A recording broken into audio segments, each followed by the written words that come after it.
Kidlat News Updates. Sa ating mga balita, nasawing driver ng sumabog na Tesla sa Las Vegas, isang US Army soldier. Pagsabog sa Las Vegas, posibleng may koneksyon sa pag-atake sa New Orleans.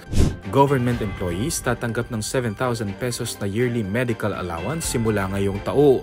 Mas murang bigas ibebenta ng DA simula ngayong Enero. Ako po si Cesar Soriano, kasama ang buong puwersa ng Kidlat News Channel para ihatid ang mga nangunang balita sa buong kapuluan ngayon. Tukoy na ng otoridad ang lalaking nasawi sa loob ng sumabog na Tesla Cybertruck sa harap ng Trump International Hotel sa Las Vegas, USA. Base sa salaysay ng dalawang law enforcement officials, isang active duty US Army soldier na nagngangalang Matthew Livelsberger ang lula ng sasakyang kargado ng firework mortars at camp fuel canister. Ayon sa mga rumesponding pulis, pasado alas 8 ng umaga ng January 1 oras sa US nang makatanggap sila ng ulat na sumabog ang sasakyan na agad na ikinasawi ng driver at nag-iwan ng 7 sugatan. Naganap ang pagsabog ilang oras matapos ang pag-araro ng sasakyang minamaneho ng isang US Army veteran sa mga nagtipon-tipong tao na nooy nagdiriwang ng bagong taon sa New Orleans. Ikinasawi ito ng 15 katao at higit 30 sugatan. Sa isang mensahe, inihayag ni US President Joe Biden na iniimbestigahan pa ng otoridad kung may koneksyon ang naganap na pagsabog sa Las Vegas at pag-atake sa New Orleans at kung maikukonsidera bang act of terrorism ang mga nasabing insidente.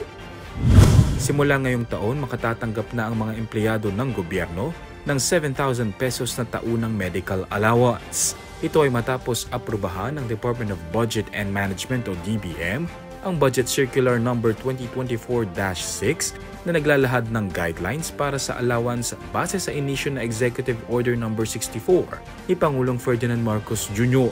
Sa isang statement, sinabi ni Budget Secretary Amenah Pangandaman na layunin nitong matugunan ang kanilang mga pangangailangan sa kalusugan.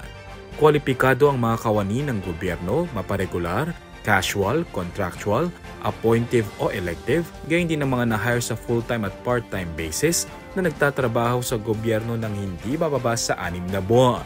Gayunpaman, hindi na makatatanggap ng medical allowance ang mga empleyadong may HMO-based healthcare services na minandato ng batas. Kabilang dito ang military and uniformed personnel. Ayon sa DBM, ibibigay ang allowance via HMO-type product coverage na inavail ng kani-kanilang tanggapan. Maaari rin itong makuha ng cash para sa mga manggagawang kukuha o magre-renew ng kanilang sariling HMO o kaya ay para direktang ipangbayad sa kanilang gastusing medikal.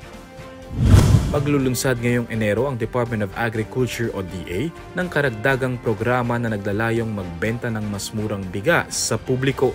Sa ngayon, nabibili sa ilalim ng Rice for All program ng DA ang 40 pesos kada kilo ng bigas sa ilang kadiwa store sa Metro Manila. Saad ni DA Assistant Secretary at Spokesperson Arnel De Mesa, ilulunsad ng ahensya ang Sulit Rice at Nutri Rice programs na sisimulan sa Metro Manila.